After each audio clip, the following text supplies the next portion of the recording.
Meus irmãos, minhas irmãs, saudações em Cristo Jesus. O tema da mensagem é enraizando a palavra de Deus nos corações. Jó 22 diz a Bíblia: aceita, peço-te, a lei da sua boca e põe as suas palavras no teu coração.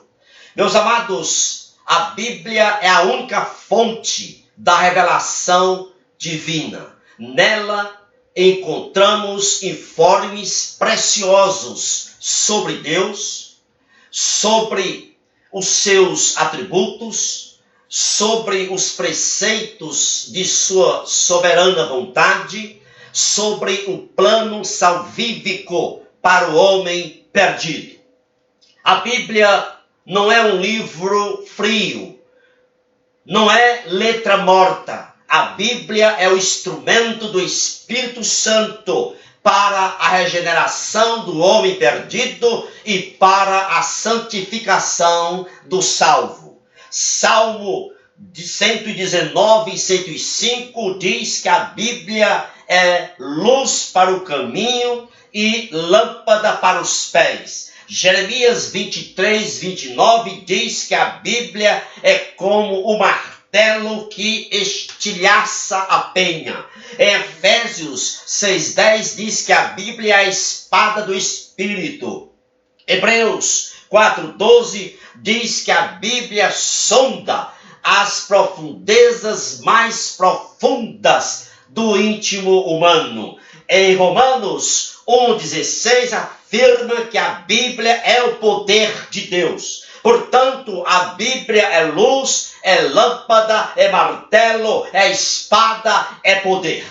Meus amados, o crente que não se apropria intensamente da palavra de Deus em seu íntimo, ele vive de modo insensato. Se a Bíblia não fizer parte íntima, integrante de nossa personalidade, somos superficiais.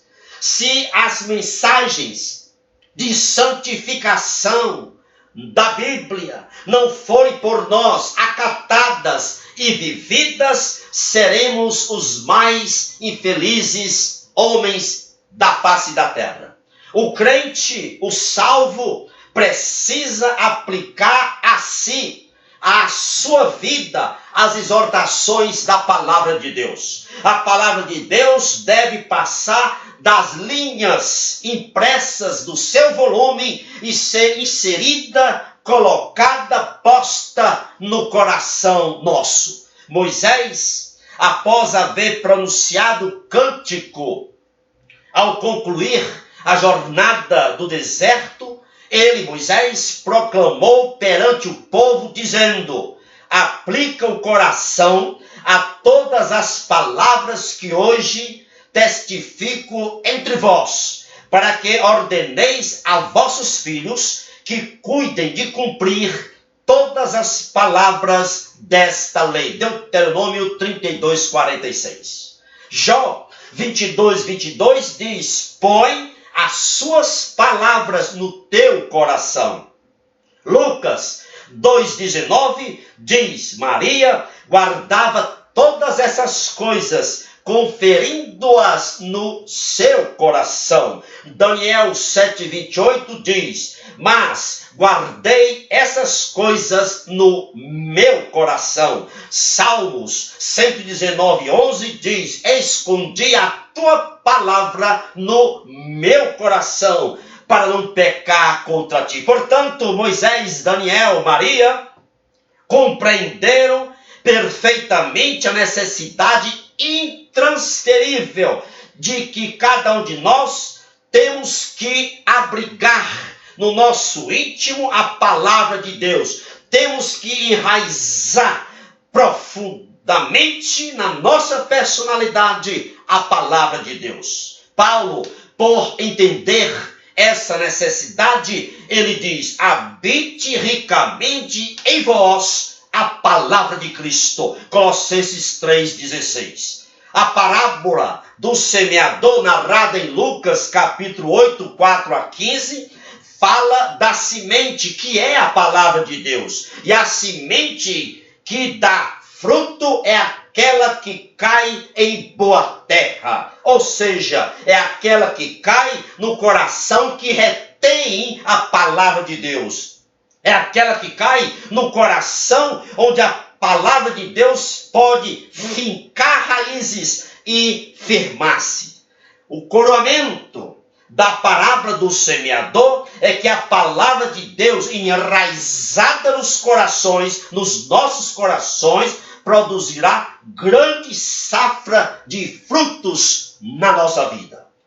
Porque os bereanos foram mais nobres do que os judeus em Tessalônica? A Bíblia responde: porque receberam a palavra com toda avidez, examinando as Escrituras todos os dias. Atos 17, 11. Portanto, examinar, esquadrinhar a palavra de Deus, a exemplo dos bereanos, significa aprofundar a semente divina, a palavra de Deus, no íntimo da nossa alma, no interior da nossa personalidade. Escutem bem uma coisa, meus amados. Satanás, ele tem uma ação virulenta a fim de que a palavra de Deus não seja enraizada nos corações, não tenha prioridade na igreja. Para isto, Satanás, ele tem conseguido levar algumas igrejas a reduzir o cristianismo em programas e eventos. Satanás tem conseguido colocar a mentira na mente de muitos pastores de que ser pastor é ter habilidade em liderar, em promover programas, eventos e atividades. Portanto, não priorizando o enraizamento da palavra de Deus nos corações. Essa é a meta do diabo. Ser pastor hoje é saber fazer eventos, é colocar as pessoas em movimento. Ser pastor hoje é promover gicanas, teatros, jantares. Ser pastor hoje é providenciar concertos musicais na igreja e em shoppings para receber aplausos. Ser pastor hoje é ter na igreja instrumentos de última geração. Meus amados, escute bem, a igreja do Senhor Jesus não é uma indústria religiosa.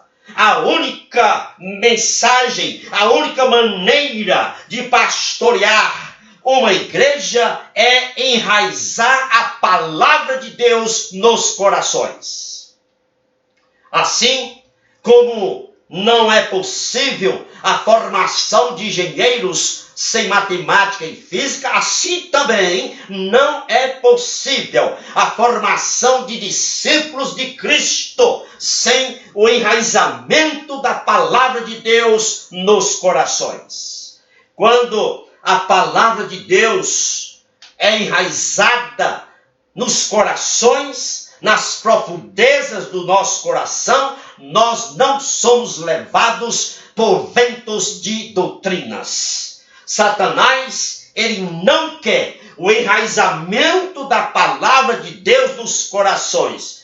Por isso, ele tem levantado nos nossos dias teólogos sem Deus para distorcer o sentido das Escrituras. Esses teólogos sem Deus, levantados por Satanás, eles se deleitam em rejeitar a interpretação literal das Escrituras. Eles se deleitam em rejeitar exigências e obrigações. Esses teólogos sem Deus, levantados por Satanás, eles dizem em alto e bom tom: cristianismo não tem exigências e nem obrigações. Dizem eles, exigências e obrigações são legalismos.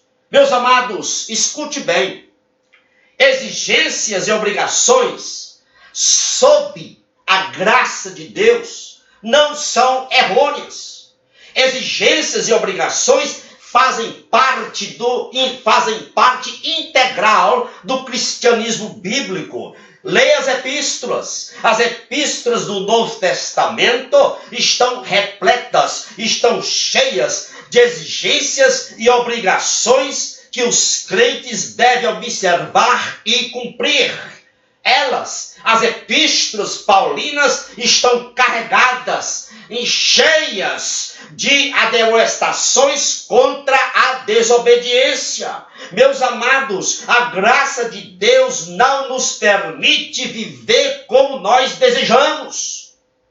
Deus é amor, Deus é compassivo, é amoroso, mas também é santo e justo, exigindo obediência. A graça de Deus nos exige a renunciar à impiedade e às concupiscências mundanas e a vivermos de modo piedoso. Escute bem o que eu vou dizer. Leia o capítulo 4, 5 e 6 de Efésios. Somente nesses capítulos 4, 5 e 6 de Efésios, existem 80 obrigações específicas, as quais os crentes são exortados a cumprir. Meus amados, precisamos ter a palavra de Deus enraizada nos nossos corações, para não irmos na onda dos ventos de doutrinas. Deus, quando incumbiu Josué de herdar a terra prometida, Deus advertiu a Josué dizendo: não cesses de falar deste livro da lei, antes medita nele dia e noite, para que tenhas cuidado de fazer segundo tudo quanto nele está escrito. Josué 1:8. Louvado e engrandecido seja o nosso Deus. Meus amados, vamos valorizar a meditação da palavra de Deus. A palavra de Deus tem que ser enraizada na nossa alma, no nosso íntimo, no nosso viver. Que o Senhor te abençoe e também abençoe a você, não só você, mas toda a sua família. Se você ainda não se inscreveu no meu canal do YouTube, o endereço está logo aí embaixo. Clique aí, inscreva-se. Lá tem mais de 230 vídeos que você pode assistir e compartilhar com o maior número de irmãos e irmãs que você conhece. Louvado e agradecido seja o nosso grande eu sou, o Deus Todo-Poderoso. Amém.